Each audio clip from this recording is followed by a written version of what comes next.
you already know we had to talk about Vanity Val.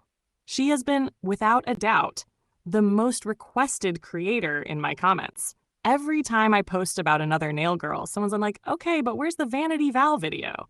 And honestly, I've been waiting for the right time to really do her story justice.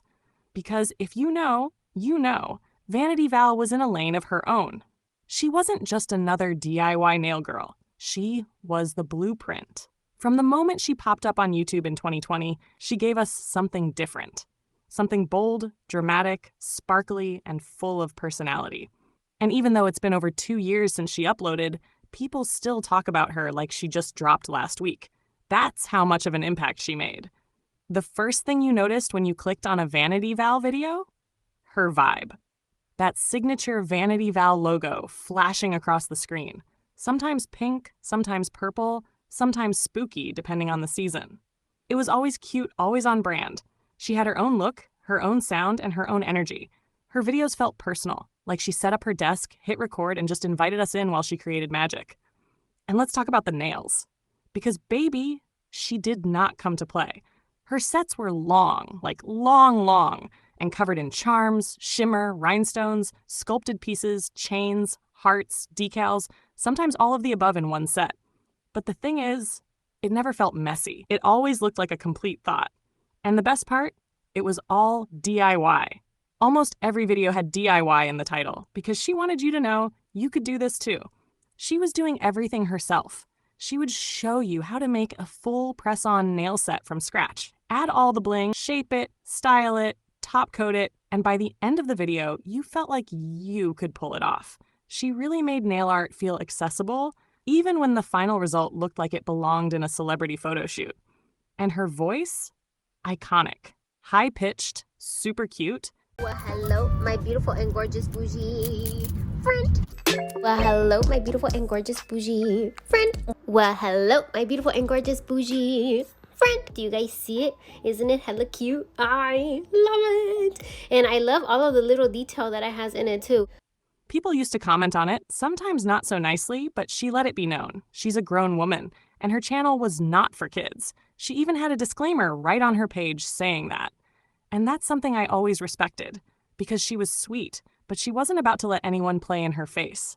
Now, the visuals? She was in her own league. You remember that shiny backdrop she filmed in front of? And her nail tray with the charms all laid out like tiny treasures? She even blinged out her UV lamp. Because she had a vision, and she followed through every single time. Even her vlogs were iconic. She had one where she wore full 10XL press-ons just to go about her day, and she filmed it like it was nothing. That level of dedication to the look? I love it. It wasn't just nails, it was a whole persona. And don't get me started on Halloween. She loved Halloween. You can see it all over her channel. So many themed sets, spooky, glam, creepy cute, and then there was the Nailboxy collab with Macart. Of course, it was Halloween themed. It made perfect sense because she always leaned into that aesthetic with so much creativity. Even when other creators played it safe, she went all out. But then, it just stopped. Out of nowhere, she went silent. Her last upload was over 2 years ago, and for a lot of her fans, myself included, it felt kind of sudden. Like no announcement, no hey, I need a break, just nothing. And when a creator like Vanity Val disappears, someone with that much personality, that much influence, you feel it. Around the time she stopped uploading, she made a post on her YouTube community tab, and honestly, it was kind of heartbreaking. She said she hadn't been feeling like herself, that she was struggling mentally and trying to take things one day at a time. It was short, but it was honest, and I think that vulnerability really stuck with people because it reminded us that behind all the sparkle and rhinestones, she's a real person. And then silence again. Until January 2023. That's when she popped back up on Instagram, but not with nails. This time, it was something totally different. Between January and June of that year, she posted a series of dark, emotional, kind of haunting pieces. And even though she never said much about them, you could tell they were personal. She was sculpting, painting, showing the process. It was raw and expressive in a way that felt really powerful. It wasn't about glam or followers or going viral. It felt like healing. And for her, not for us. Because sometimes when people go quiet, it's not because they're done. It's because they're rebuilding. And maybe the nail content didn't fit where she was anymore. Maybe she needed to create in a new way. Or maybe she just needed space. And that's okay. Even if she never comes back, and I hope she does, but even if she doesn't, she already gave us so much. So wherever you are, thank you. You did that. And if you ever decide to pop back in, we'll be right here. And honestly, all this talk about Vanity Val and her creativity, it had me thinking about the era we were in back then. What happened to all those nail subscription boxes we used to love?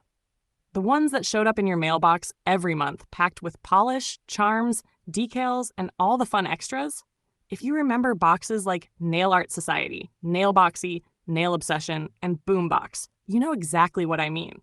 Those OG boxes were everywhere a few years ago, full of stamping plates, wraps, rhinestones, and polish sets. They helped build the whole nail mail culture before it exploded on YouTube and TikTok. But lately, they've mostly vanished. There are a few reasons. Some brands struggled to keep up with demand or consistent shipments. Others couldn't keep the quality high while managing costs, which led to frustrated subscribers. And let's not forget the explosion of nail brands and products flooding the market, making it harder for boxes to stand out. But the subscription box scene didn't die. It evolved. Newer players have stepped in to fill the gap, giving nail lovers fresh ways to get their monthly fix. Take the Varnail mystery box, for example. This box is all about surprise and experimentation. For about $60, you get over 20 items, including gel polishes, chrome powders, rhinestones, foils, and tools. It's perfect if you love mixing it up and trying new things, though sometimes you might get repeats or colors that aren't your vibe. Then there's Vettsy, which offers monthly and seasonal boxes loaded with gel polishes, cat eye effects, glitters, charms, and tools. Their deluxe seasonal boxes especially bring the bang for your buck, and the variety that keeps things exciting. And we can't forget the fan favorite Daily Charms Charme Box. Still going strong, this bi-monthly box is packed with luxe gel polishes, chrome powders, adorable charms, foils, and seasonal stickers. It's pricier but well-loved for the quality and the cute packaging that's basically made for Instagram. Other boxes worth a shout include Orly Color Pass for quarterly polish collections, Chica Nails, specializing in wraps, and Fanchromatic Nails, known for their vegan indie polishes with pop culture themes. Now, not every box has been a win, but even with those misses, the excitement of opening a box filled with nail goodies was unforgettable. Because at the end of the day, those boxes gave us all the tools to play, create, and connect. And while you're here, I want to know, what was your first Vanity Val video? And did you ever try any of those nail subscription boxes? Drop your story in the comments because I know y'all have some good ones. And while you're at it, let me know which creator you want to see featured next here on Manicures and Mess.